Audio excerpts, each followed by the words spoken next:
Okay, so this is the cause and effect PowerPoint that we were going to go over today. So this will get you caught up on the material, and it is slightly different than the PowerPoint that it's uploaded in the module for the week. There are a couple different elements to the slides, but uh, basically all the same information is there. So if you want to use the PowerPoint that is currently posted in Brightspace, that will also help you go along with the video lecture. I will have to pause occasionally when the dogs get a little crazy, and I apologize for that. Hopefully, they will stay quiet during the presentation. So, with cause and effect essays, this is another informational pattern like the ones we've been discussing so far. And this focuses specifically on analyzing the causes and effects of different actions. And this one is a little more complicated than some of the other patterns that we've discussed so far because there are a few more things that we need to think about with cause and effect essays. So to get us started, uh, as usual, we talk about the grammar in class, with these different patterns. So with this one in particular, there's just a couple of notes, and then some of them are things we've already been discussing. So I just want to add to it as well. So with cause and effect patterns, one of the main issues is word choice. And that is the idea of affect versus effect, and which one do we use? And it is confusing because, obviously logically we know what you mean, even if you use the wrong word. And if we look at the dictionary, there are like two different uses of affect and effect. Sometimes one is a noun, one is a verb, and vice versa. So it is confusing sometimes, but the main thing when we're doing a cause and effect essay is that we're going to, most of the time, again, there are differences, but most of the time we're going to use affect as a verb. So if we're saying the action, like I can affect some kind of change, or this affects me, that is what we're going to use it for, is the action in the sentence. So I like to remember action, affect. They both start with A. That reminds me which one I need to use. Again, there are very, very rare cases where affect would be used as a noun, but we're not going to worry about those.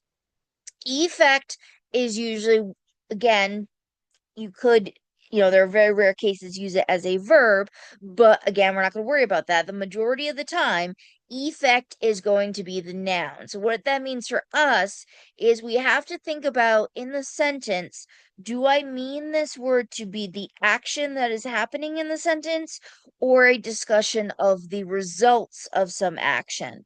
So if it's the results of an action, we call it the effect. So saying the effects of the winter storm was the action.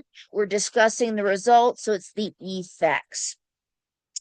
Some of these we've discussed before in class. Again, the idea of introducing quotations. So I have, you can't just leave a quote by itself. Quotes like this can't happen. You need to introduce quotes. So this is just reinforcing what we talked about last week, that, you need to either have your own words introduce the quotes or have those taglines, which, if you don't have page numbers, your tagline is finished, or your in-text citation, I should say, is finished by that tagline. So if I don't have page numbers and I give a quote by, say, Faulkner, and I say, according to Faulkner, here is the quote, I've already done my in-text citation. It's complete. If, however, I have page numbers, and all I would need to do is shift the period after the quotes, add parentheses with the page number of the specific quote after the quotes have ended, and then put that period after the parentheses. Then my in-text citation is done. Obviously, if I didn't have an author, I would look for the article title. So if the article title, I'm just using Faulkner again as an example. One of his short stories is called A Rose for Emily. If I didn't know, like I can't find any author, and I just have a article titled A Rose for Emily, that's what I'm citing. There's no author listed on it. I could say, according to quotes, A Rose for Emily, quotes, comma, here is the quote in quotation marks, and again, that still works as my in-text citation. And just like I had said last week with quotation usage, the idea is that we're using quotes to say what someone says word for word. And that helps us to explain to the reader, not only is this not our original idea, but this is not our original words either. So we use those quotation marks to indicate when it's not our words. We use that citation in text, that signal phrase, to indicate that okay, this is who those words belong to and or idea if we're talking about paraphrases. But the main thing is, and again, I said this last week, that the whole paper, the magic kind of number, at least at this level, is that it should contain less than 25% quoted material. So, for easy math, if you're doing 1,000 word essay, no more than 250 words of that paper should be in quotation marks. And that's just the essay itself, obviously not including like the works cited page or the MLA format at the beginning. We want to use paraphrasing more often. This also helps better show your understanding of the material, and because you have to understand it fully in order to explain it. Not that you should ever just punch a quote into an essay when you don't understand it. Obviously, you should still understand the quote that you are using to make sure that you are using it effectively. So those are just some grammar points to go over.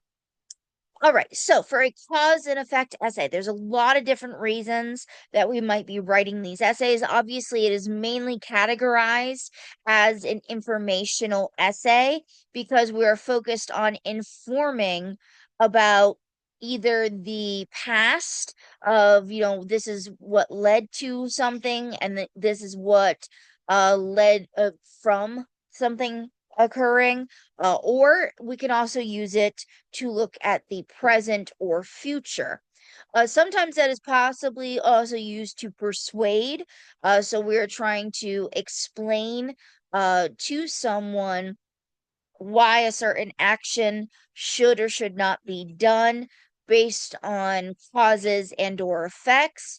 And also sometimes it is used to suggest possibilities. This is helpful in problem solving. It is still somewhat informational, but where we kind of go into a persuasive slash argumentative stance is when we're suggesting possibilities. Now, you have to decide, besides what is your specific purpose, is what is going to be your focus. Again, we have to think about what is the length of the essay I am trying to write. So you might have an essay where you focus on just the causes of something happening or just the effects. It depends on whether you have room to discuss everything. Um, so like the example I'd used a few weeks ago, if you're doing a master's thesis, which is often very long, at least 40 pages plus, you could probably discuss all of the causes that led to World War II, all of the effects, both at the time and long-term effects that we're still experiencing today because of World War II. You could probably address all of that in substantial detail that everything is well covered. But if you're doing a 3 to 4 page paper, you're not going to be able to cover everything in a substantial depth. You might be able to cover everything, but it would be so shallow that you're really not informing us of everything. So you might choose, I'm just going to, in my body paragraphs, talk about all the causes and give more in depth about them. Or you might decide, I'm not going to do all of the causes, or all of the effects, depending, I want to discuss a little bit of both. So maybe I limit and I talk about one or two causes and one or two effects. So that way I can kind of show they're linking to each other. We also have to think about with cause and effect, not just what the readers may already know about the topic, but what do they already believe? And this is important because, we may have to counter what readers believe, especially if they don't know a lot about a situation or for example, there's a lot of times that while we're going through school, especially K through 12, we learn a very shallow version of what's going on because it's easy to understand the shallow version. And then when we start studying it more in depth, it gets more complicated. And we don't need to waste time on complicated if someone's not going into it uh till much later, but we might have to counter what someone believes first. A great example for if anyone you remember in your biology classes you've ever studied about the how energy moves through the ecosystem. So no, we usually say like, okay, obviously the photosynthesizers on that kind of first level, the producers, they are able to use sunlight to produce 100% energy. And then the next level, the herbivores, they are kind of that first um level of consumers. They only get, say, 90% of the energy because we lose a little bit of energy as we go up. And then obviously when we get to the predators, the next level consumers, they suggest that the original energy, we are only getting about 10% of the energy that the plant made when we eat the cow, or say we eat a steak, we're only getting 10% of the energy the grass made transferred to us. Now, these are obviously all really round, easy numbers, and it's to basically explain in general how the food web works. And for most of us, that's all we need to know. But if you are going into ecology and especially food web ecology and need to study it further, there's actually mathematical formulas that calculate, and 10% is an average. So we would first need to understand that most people believe 10% is the gospel rule and have to contradict that. Well, no, it's more an average of 10%. And there's mathematical formulas that you can use to calculate the exact percent depending on what level consumer or producer we're discussing. So, depending on the topic, we might have to think about what do our readers believe they know about the topic, so that way we can address that as we're going along. Now, the thesis should identify mostly what you are focusing on and your purpose. And again, the thesis statement in these essays is never going to be an announcement where I am announcing to the reader, in this essay, I will discuss. We want it to be a natural sounding sentence. And there are easy ways to do this and still make it an explicit sentence where we know exactly where you're going to go in the essay. So, using that World War II example earlier, if I say there are many causes that led to World War II that still have that or have had both short-term and long-term effects to this day. You know from that my goal is to inform about the causes and effects of World War II, and that I'm going to focus on both causes and effects. And, based on the way I ordered it, that my first body paragraph is going to talk about the causes, second body paragraph is going to talk about the short-term effects, probably those that were seen first around the war, and then I'll talk about the long-term effects in my final body paragraph that potentially weren't just, 5 years post World War II, but even leading potentially to today. So again, depending on the topic that you're writing about, will depend what kind of thesis that you have, how it looks, but it is never ever going to start with, in this essay, I will discuss. So, some of the other things that we have to think about, and this is where the cause and effect pattern gets more complicated in the pre-writing, because before we can actually start writing anything, there's a lot of different things we need to think about.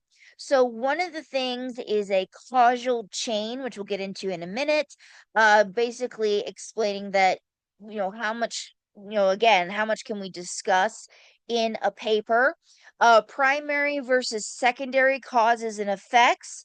Are those causes and or effects immediate or remote to the triggering event? And also the fact that we have to remember there are both positive and negative causes and results. So we get that here, the fact that um when we're thinking about an event happening or something happening that causes some kind of effects, there can be both positive and negative reasons leading to that event. And with that event, there can be positive and negative results from that event. So we have to think about, too, how are we going to treat a subject? So we'll see with some of the examples at the end of the PowerPoint, but there are sometimes events that obviously the majority of us are going to look at it and say that is a negative event. It has multiple negative causes to it as well as negative results. But that doesn't mean we should ignore any potential positive causes or positive results. There might be reasons we'd want to discuss those as long as it fits our purpose and why we're trying to inform. So, and the same thing vice versa, we could be talking about a very positive event, the positive causes leading to that event, the positive results leading from that event, but it doesn't mean we may not want to discuss some of the negatives to properly inform our readers. It just depends on what our purpose is. All right, so this is an idea about causal chains. So, this is the fact that when we have a set of cause and effects, it's not usually like 1 + 1 = 2 and then we're done. Sometimes there can be multiple causes to an effect, which then becomes a cause to a bunch of new effects, and it becomes this chain. And again, based on the length of the paper you're doing, how much can you actually discuss about this topic before you're just doing a very shallow look at it versus an in-depth analysis? So we have to sometimes cut the chain and figure out what are we going to focus on. So this is an example of from an essay that I've assigned in the past, topic about poaching, specifically poaching of elephants. So if we were to look at the causes of poaching of elephants, poverty obviously is the biggest cause. Because if you don't have enough money to feed your family and to take care of your family, it's not going to matter what laws there are against poaching. It's not going to matter the fact that you're causing endangered animals and extinction and other effects, because first and foremost means you need to feed your family. Whether that means we, poach an elephant to sell its tusks on the black market for, big amounts of money for ivory, or use that meat as bush meat to feed a family. So poverty obviously is going to be one of the biggest causes. Then from there, we also have other smaller causes. Terrorism is, there's some sources about that. There's a group called Al Shabaab in Africa that has engaged in poaching for ivory in order to use that money to fund their activities. So obviously that becomes a cause of poaching. And then obviously we have greed. There are definitely those who poach elephants because they want the money from the ivory, or even though it's an endangered species, maybe they want to trophy hunt. There's a lot of different things. It's obviously a minor cause compared to some of the others, but we still would want to discuss, if we're talking about all the causes of poaching, there's probably way more, but these are probably the top three. So, if we were to do a paper on poaching of elephants, on the causes of poaching elephants specifically, this would be a short enough paper for us to do. We could do a paragraph on poverty, a paragraph on terrorism, paragraph on greed, and they all lead to the same result. Now, and that would be, we're kind of cutting the chain. Now, if we had a longer paper, we could talk about the different effects that then lead off of the poaching of elephants. So, one of them is obviously the fact that we get endangered populations of elephants. And, there's a lot of different issues and side issues there. But there's also some evidence that there are some elephants due to a mutation that don't grow tusks. And the way that natural selection plus artificial selection by humans works is that if we are purposefully not killing elephants that have no tusks because they don't have the ivory that is desired for the reason of most poaching, then those elephants are the ones that live to reproduce, which means their gene that causes no tusks continues in the population. Obviously, poaching of elephants also leads to supplying the black market with more ivory, which can lead to a host of issues there. Then, we look at the sub results of all of that. Endangered populations of elephants potentially leads to extinction of elephants. Both having endangered populations and extinction, as well as even if elephants survive because of the mutation of no tusks, either way, we're still losing something because elephants are ecosystem engineers, which means, they're the ones knocking down trees and digging for water and doing things that helps benefit other animals in the ecosystem, as well as not just the animals, but the regrowth of plants and different things. So either way, we're losing those ecosystem engineers, which causes more problems in the ecosystem. And with the fueling of the black market and getting money to support terrorism, it can then become this cycle, this kind of circle, this infinite circle, this never-ending loop of, terrorism causes poaching, which supports the black market, which then supports terrorism. So there's a lot of different things here that we could do just on a cause and effect essay of poaching elephants. And if you're doing a 3 to 4 page paper, you cannot cover all of this in good amounts of analysis without it coming across as too shallow and very much not informative. So we would need to cut this chain somewhere so that way we could realize, okay, how much are we going to actually discuss? So that's the part with causal chains. Now, the part with primary versus secondary causes and effects is that we have to think about what event is the main cause of the event, and secondary causes are important too. I could have written on the slide. Usually I write on the slide on the board, in the smart boards. But secondary causes, they contribute to the event.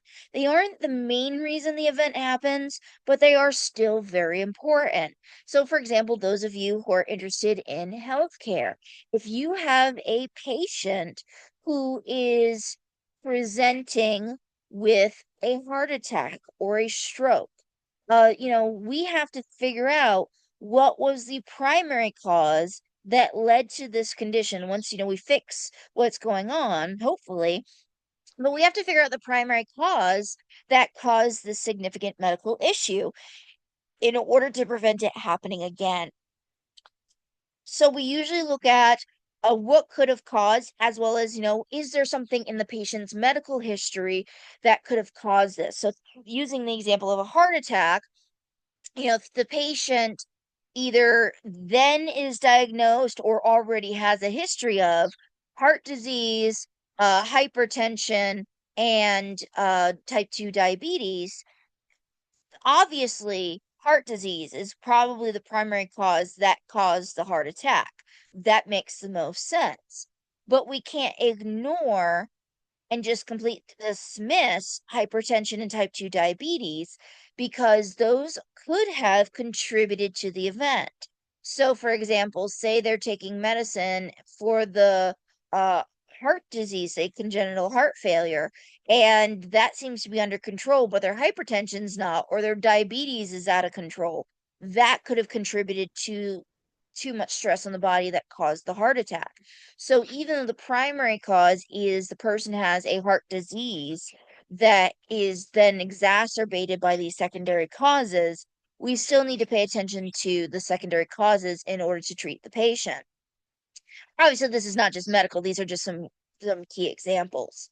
Same thing with effects. The major effect of an event is usually the primary one that we pay attention to, but it doesn't mean that the other effects that happen, they may not be as serious as the primary, so maybe we don't pay as much attention to them, but we do need to acknowledge them because while they may not seem serious enough to everybody, to one person, it could make a big difference. Um, Again, we can use medical issues. If we're talking about a patient who has a stroke, obviously we're going to look at the things that cause them to be unable to live a normal life first. So if the stroke causes them to have to relearn how to talk, swallow, walk, move in general, obviously we're going to focus on those primary effects first. If after everything happens, they're able to go back to living life mostly normally, and maybe it's just a secondary effect of their entire side of their body is numb, but it doesn't prevent them from walking and living life. It's not saying, oh well, it's not important because you can still live a normal life. It is important, especially to that patient, so we still need to pay attention to it, make sure it's not affecting the patient in some way, and we want to make sure that we acknowledge it. In the same way, there are many different events.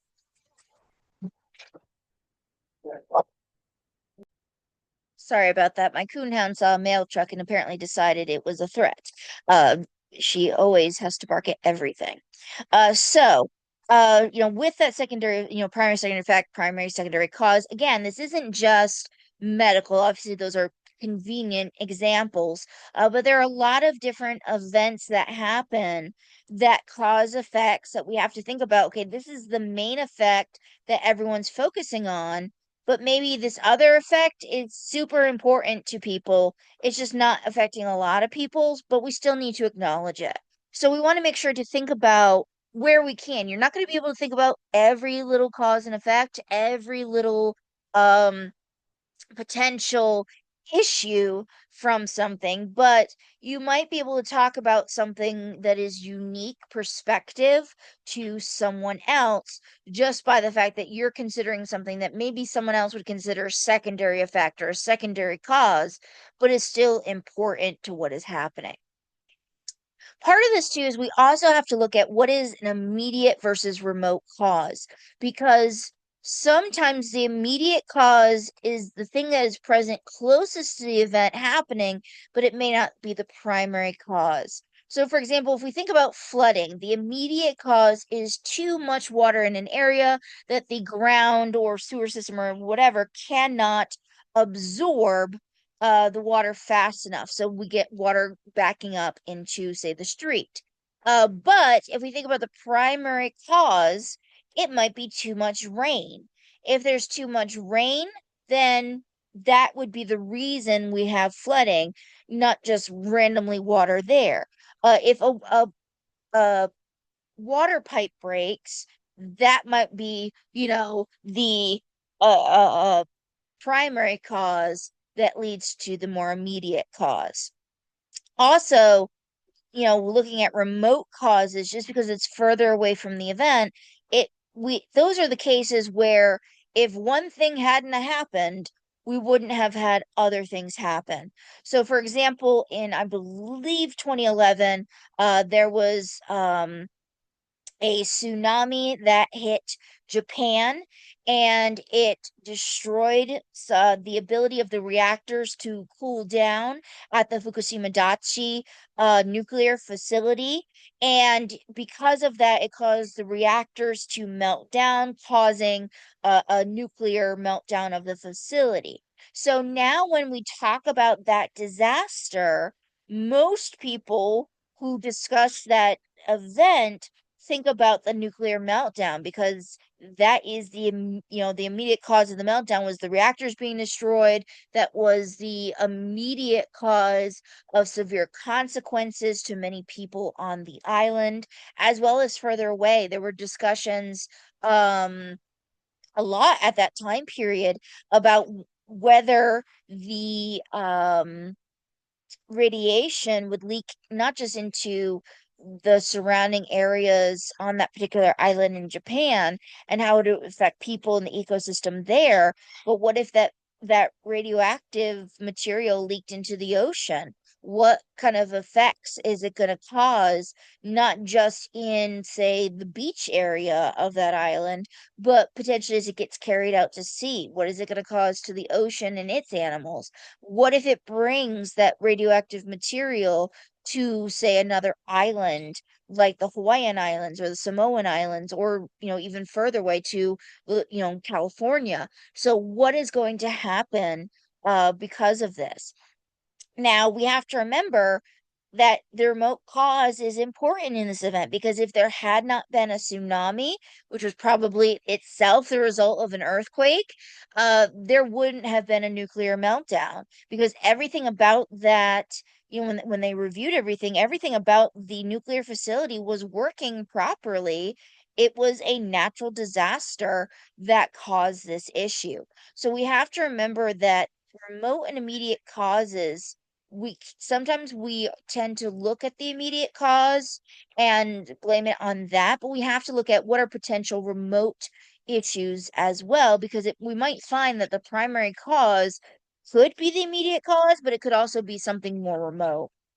And the same thing with effects. We can have effects that are remote and immediate as well. So, for example, after Hurricane Katrina, the immediate effect was flooding.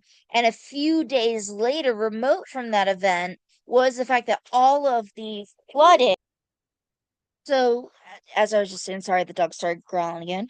The immediate effect was flooding after Hurricane Katrina, but a few days later, the levees broke because of all the excess flooding, that the levees could not, uh, there was no room for the water to go anywhere, and the levees couldn't handle the extra water, so they broke down, and it ended up causing more flooding in the city. And of course, when we think about Hurricane Katrina, it's been almost 21 years since Hurricane Katrina hit Louisiana and New Orleans. But most of us, when we think about that event, think about the devastation of the levees, even more so sometimes than the hurricane. And we have to remember, like in both cases, both the Fukushima Daiichi nuclear meltdown and Hurricane Katrina, that we can't forget secondary effects in either case. So, a lot of people focus on the nuclear meltdown and the nuclear fallout and the issues from that, but there were people who lost their lives, their homes, everything from the tsunami hitting. That is still important, and the flooding that resulted. Same thing with Katrina. There were people who lost their lives, homes, etc., everything from just the hurricane passing through, not even the flooding. So obviously we focus a lot on the failure of a human-based structure, and what damage that further caused. But we have to remember that the importance of the original issue too. There were still people who lost, that even if the levees didn't break, they lost everything just from the hurricane. So that's where we have to remember both, because both are important in the end. So for this one, I will post underneath the video lecture of this link, but it is also in the PowerPoint, that I want you to watch this video about correlation versus causation. This is a major issue with uh, cause and effect, is that two events may seem related to each other, and we assume one causes the other. And this is a fallacy that we'll talk about more when we get to logical fallacies. But the idea is, just because two events are somehow related to each other doesn't mean that one caused the other to happen. It may be that they're related to a third particular thing that is causing the real, both actual things to happen. But you watch through this video, and if you have some questions about correlation and causation, I'm happy to discuss it further with examples from it, but just to make sure for copyright issues that, there's no issue with uploading the lecture to YouTube, I'm not going to play the video during this recording. So you'll have to watch that video separately. But again, this is a really great video that explains the difference between correlation and causation. The other video that I want you to watch that again, due to making sure I don't violate any copyright issues by YouTube standards, so that way I don't get the lecture taken down, is this one that we're going to again revisit when we get to logical fallacies. This video is about the fact that we have to be careful when one event follows another event, not automatically assuming that the first event causes the second event to happen. This is a logical fallacy called the post hoc ergo propter hoc fallacy, which, as the video goes over, this is just fancy Latin to base that basically translates to um, after this, therefore because of this. So basically, it's a fallacy to assume that because one event follows another event does not mean that first event caused the second event to happen. So, if I'm looking at one of my dogs and they're getting super chubby, like they've put on a lot of weight lately, it would be a fallacy to assume that, they're gaining a lot of weight all of a sudden because the food that I've switched to buying them is not as healthy for them as maybe the previous food was that I was purchasing, and maybe they're getting fatter because of that, even though they're eating the same amount. We would also need we would need more evidence to prove that is the case. That might be looking at, are they truly eating the same amount as they were previously? What are the ingredients in this new dog food? What are other factors that could be contributing? Maybe it's the fact that, I don't know that, my dog is, behind my back getting a bunch of treats either from my husband or the neighbors.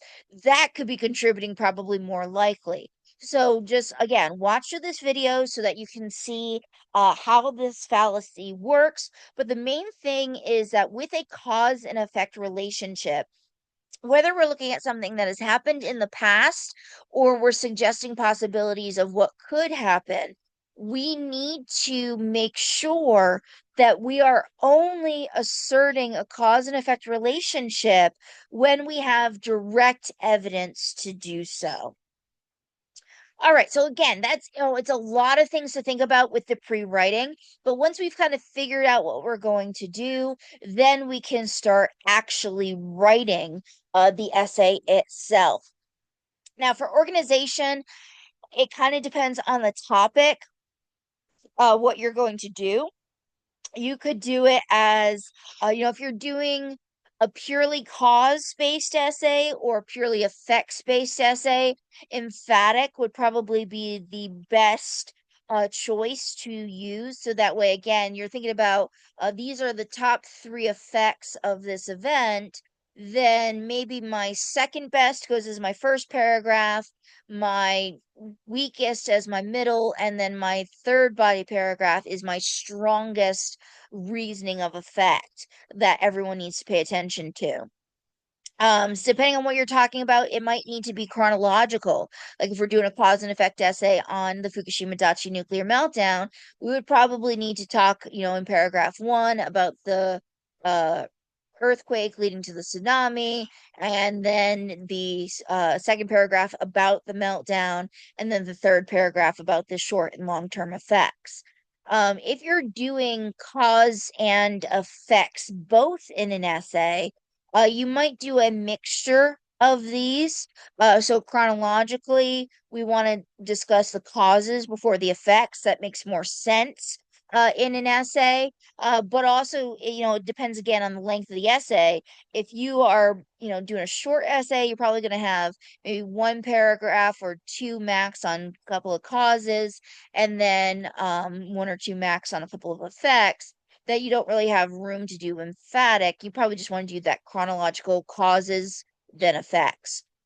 But if you're doing a really long essay, you could probably mix some of these of like, hey, here's all of the different causes. We're going to do those paragraphs first in the body, and we're going to order them in an emphatic way that we talk about the most significant cause last before going into the effects, and then out of the effects, talk about the most significant effects last before going into the conclusion.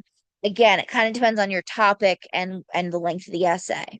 The key thing is, though, especially as you're going through the revision stage, is make sure that you're not giving absolutes throughout your essay without evidence to back up. If you make a claim that this causes this or this was an effect of that, you need to have evidence. And you also want to be careful of absolutes in general. So, for example, saying this always causes that or this never causes that. But there's always going to be an outlier that makes a liar out of you. So it's better to avoid those kinds of absolutes. It's one thing if you say like water always causes something to be wet. That's very rare to be wrong. But you know, a lot of things in life, it's not always or never. You could say things like most of the time, or a majority of the time, or almost never, but be careful of those absolutes. And then also make sure, again, this is more as you're revising, supply those clear signals to the reader. When are you talking about causes? When are you talking about effects or results of something happening? Especially if you're using chronological organization, what happened when. So using those transitions. All right.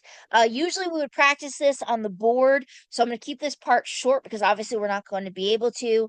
But this is just to give an example of different types of complex topics. So thinking about divorce, you know, if we were writing about the causes of divorce or the effects of divorce, this is one of those examples where obviously it is a negative event and it has a lot of negative effects of it happening. So we would want to acknowledge that because that is obviously what most people expect, but we might have a unique perspective if we're discussing the potential of maybe there is a positive effect of the divorce. Maybe there is a positive cause to the divorce. You know, there might be multiple things that we would want to discuss. And again, if our main purpose is to still in about the negatives of divorce in general, it doesn't mean we couldn't acknowledge that there are some positives, but we would want to make sure that doesn't, you know, take away from supporting our overall thesis about divorce being negative. With causes and effects of lying, again, there are not many good reasons to lie. There are definitely many ways that lying hurts both the liar and others. But again, there might be an occasional positive reason, occasional positive effect that we'd want to address. And then obviously we get to the more complex topics. So if we look at, you know, children under 10 years old having smartphones. So not like a cell phone that's just meant for, hey, I can call my grandparents when I want to. I can call my mom to make sure, you know, everything's okay or text her. But having a legitimate smartphone like most of us have under the age of 10. You know, for most of us, we'd be like, that's ridiculous. Why would you do that? But you know, we could think about the fact again that this is a very complex issue. Depending on the causes and or effects, there could be both positive and negative. There could be causal chains that lead to issues that we have to discuss. There could be primary and secondary, immediate and remote. There's a lot of different things. For example, because our world is moving more and more technologically forward, um, you know, there are a lot of reasons that a young child might need a smartphone. So, for example, you know, I know a lot of schools are using digital technology now. So things like maybe the kid is at a school district that their schedule where they're supposed to be is on an app. And they can't keep texting mom to tell, hey, where are we, or dad, hey, where am I supposed to be next. They might need to have their schedule changed. They might need it for announcements from the school. Even for y'all, you have the Pulse app through that lets you know different announcements through Brightspace, or keep track of dates. So if there was something like that in K through 12, they would need to know that information. Also, even more important example is that there are a lot of medical devices that are using technology in order to help control the condition. I am an example of this. Several of my medical devices are connected to my phone, and I need to be able to pay attention to them. And I can only have a phone that has smart capabilities. It has internet connectivity and data usage, so that way I can make sure that my health is okay. So, if a child has that same situation, they're not, and no parent or anyone would say like, oh, well, your kid shouldn't have a smartphone in general. So definitely don't let them have something that makes managing their health better just because they shouldn't have a smartphone. No, we would say logically the child needs a smartphone. Um, and yeah, there might be both positive effects from that of, hey, they get better control of their health. Maybe, the fact that we are moving into a more technologically based world. A positive effect would be that a child who's grown up around technology like that would be more prepared for a world that requires them to use that technology more when they're older. There's obviously going to be negative effects, even for a positive reason of, well, you need to use this app to take care of your health. Obviously, there's the fact of, if you're using other features on the smartphone, something that we as adults deal with is addiction to our phones. Um, the fact that, maybe they're getting better at using technology than their parents, that could lead to dangerous consequences. And not just for, the usual ones we think of, but even with the management of their health, and maybe hiding health management from people. Um, just the fact that, there are many dangers to the internet in general for young children leads to potential issues. But there are positive things. Maybe they learn of resources that help them study. But again, then we have the fact that, in education, this again is not just K through 12 level. This we are seeing throughout age groups, is that the more we rely on technology to help us in education, sometimes the worse our learning is getting. Why would we bother actually retaining and learning information if we can look it up at the touch of a finger at any point that we need to, because it's in our pockets whenever we need it?